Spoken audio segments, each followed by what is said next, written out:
Miren. Estos transistores grandes son tipo Darlington. Son Darlington, ahí se le puede poner 5200 y 1943.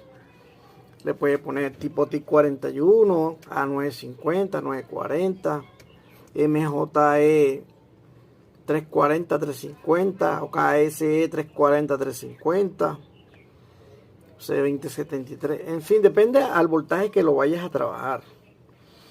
Así como está perfectamente, trabaja 80 voltios.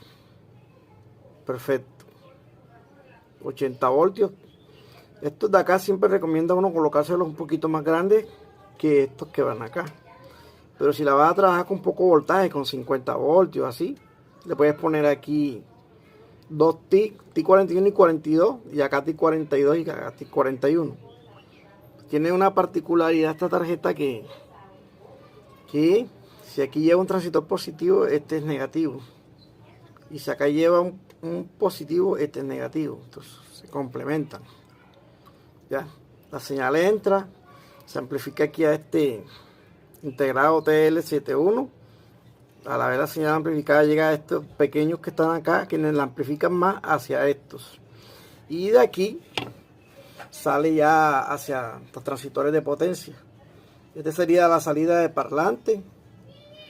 Aquí sería voltaje positivo, voltaje negativo. Y esta de acá, que no se ve aquí, esta es tierra. Esta es una de las bases. Base negativa, base positiva. Entonces con esta tarjeta, yo no, como les he venido diciendo, yo no he asistido a ninguna capacitación. Todo ha sido empírico. He ido haciendo pruebas.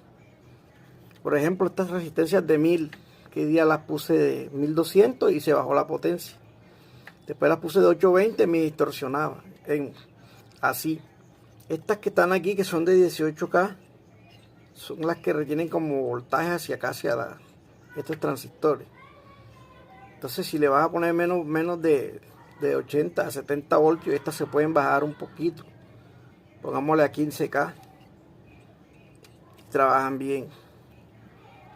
Y así te puede ir haciendo pruebas, va midiendo calor de transistores, escucha el sonido, rendimiento, y así te va ensayando los componentes de la tarjeta.